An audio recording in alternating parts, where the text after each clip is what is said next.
বুদ্ধ বলেছিলেন জগতের সমস্ত শর্তযুক্ত জিনিসই অনিত্য। তবুও আমরা এমন এক পৃথিবীতে বাস করি যেখানে মৃত্যুকে ভয় করা হয়, এড়িয়ে যাওয়া হয় এবং এটি নিয়ে খুব কমই কথা বলা হয়। কেন আমরা মৃত্যুকে ভয় পাই? সম্ভবত কারণ আমরা এটিকে সমাপ্তি, একটি ক্ষতি বা এক অজানা অধ্যায় হিসেবে দেখি। কিন্তু যদি আপনাকে বলা হয় মৃত্যুই শেষ নয়, এটি কেবল ঋতু পরিবর্তনের মতো আরেকটি রূপান্তর। যে মুহূর্তে আমাদের জন্ম হয় সেই মুহূর্ত থেকে আমরা মৃত্যুর দিকে এগিয়ে চলেছি।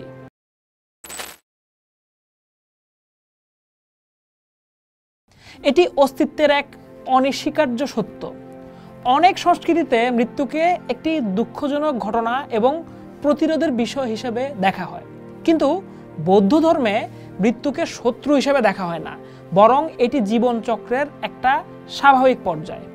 বুদ্ধ শিখিয়েছেন যে এই জগতের সমস্ত কিছুই পরিবর্তনশীল। ঠিক যেমন একটি নদী অবিরাম প্রবাহিত হয় এবং কখনো এক থাকে না, আমাদের জীবনও পরিবর্তনের এক অন্তহীন স্রোতে এগিয়ে চলে। মৃত্যু কোনো চূড়ান্ত দাড়ি নয়, এটি একটি ধারাবাহিকতা, অন্য এক অবস্থায় প্রবেশের দরজা। যখন আমরা এই সত্যটি গভীরভাবে উপলব্ধি করতে পারি, তখন আমাদের অন্তর থেকে ভয় দূর হতে শুরু করে। আমরা বুঝতে পারি যে মৃত্যু উদ্বেগের বিষয় নয়, বরং এটি অস্তিত্বের প্রাকৃতিক ছন্দেরই একটা অংশ।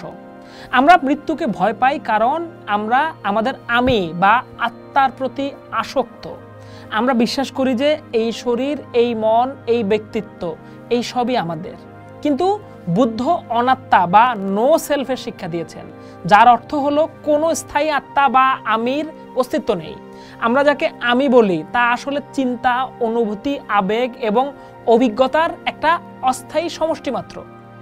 আমাদের শরীর প্রতিনিয়ত পরিবর্তিত হচ্ছে, বৃদ্ধ হচ্ছে এবং নতুন করে তৈরি হচ্ছে। 10 বছর আগে আমাদের শরীরে যে কোষগুলো ছিল, আজকের কোষগুলো তার থেকে ভিন্ন। তাহলে সেই আমি কোনটি যা হারানোর ভয়ে আমরা এতটা ভীত হয়ে আছি? যখন আমরা একটা স্থায়ী আমি থেকে নিজেদেরকে মুক্ত করতে পারি, তখন আমরা মৃত্যুর ভয় থেকেও মুক্তি পেতে শুরু করি। কারণ যদি ধরে রাখার মতো কোনো নির্দিষ্ট আমি না থাকে, তাহলে হারানোর ভয় কিসের?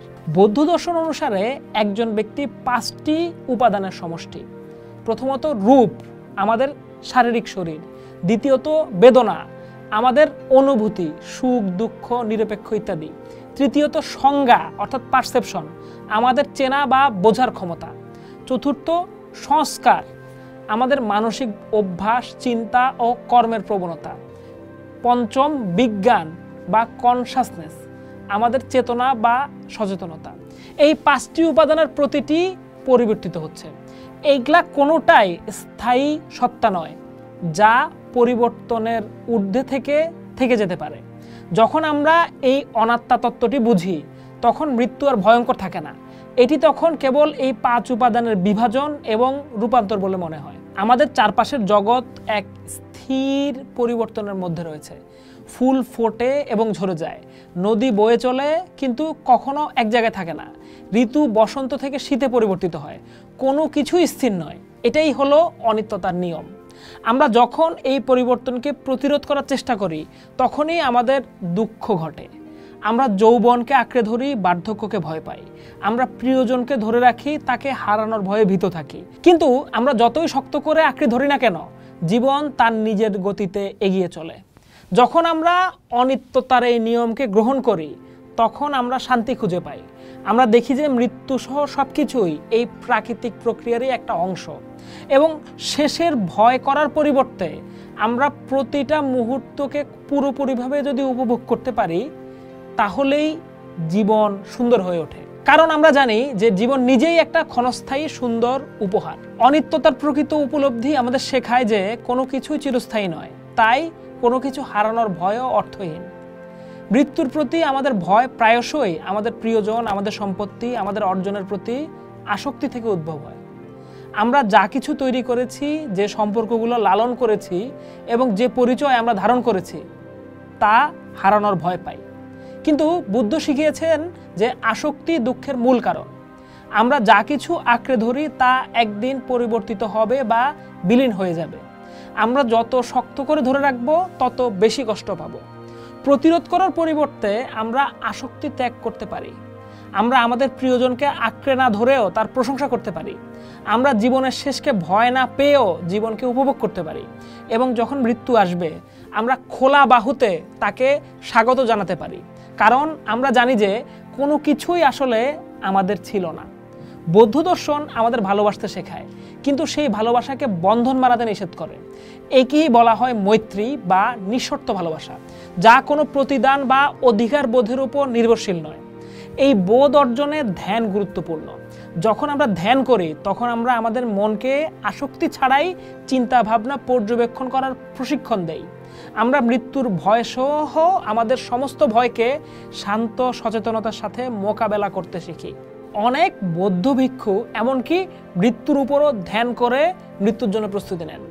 এই বিষয়টি এড়িয়ে যাওয়ার পরিবর্তে তারা প্রতিদিন এটি নিয়ে চিন্তা করেন এবং একে অস্তিত্বের একটা স্বাভাবিক অংশ হিসেবে দেখেন।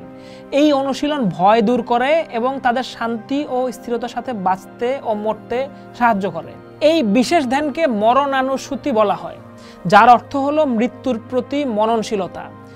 এই অনুশীলনের মাধ্যমে একজন ব্যক্তি নিজের মৃত্যুর অনিবার্যতা এবং অনিশ্চয়তা নিয়ে ভাবনা চিন্তা করেন, যা তাকে বর্তমান মুহূর্তের মূল্যকে বুঝতে সাহায্য করে। মননশীলতার মাধ্যমে আমরাও এমন একটি মন গড়ে তুলতে পারি যা মৃত্যুতে বিচলিত হয় না, বরং একে জীবনের মহান উন্মোচনের একটা অংশ হিসেবে গ্রহণ করে। মৃত্যুকে ভয় পাওয়ার পরিবর্তে আমরা এটিকে একজন শিক্ষক হিসেবে চিন্তা করতে পারি। জীবন যে অস্থায়ী, এই জ্ঞান আমাদের আরও অর্থপূর্ণভাবে বাঁচতে, আরও গভীরভাবে ভালোবাসতে, সদয়ভাবে কথা বলতে এবং ক্ষোভ ত্যাগ করতে অনুপ্রাণিত করতে পারে। যখন আমরা বুঝতে পারি যে আমাদের সময় সীমিত, তখন আমরা তুচ্ছ উদ্বেগ নিয়ে সময় নষ্ট করা বন্ধ করে দেই। আমরা এমন জিনিসের পিছনে দৌড়ানো বন্ধ করি যা সত্যিই গুরুত্বপূর্ণ নয়। পরিবর্তে আমরা যা বাস্তব তার উপর মনোযোগ দেই। করুণা, প্রজ্ঞা এবং অভ্যন্তরীণ শান্তি। বুদ্ধ স্বয়ং নির্ভয়ে মৃত্যুকে গ্রহণ করেছিলেন।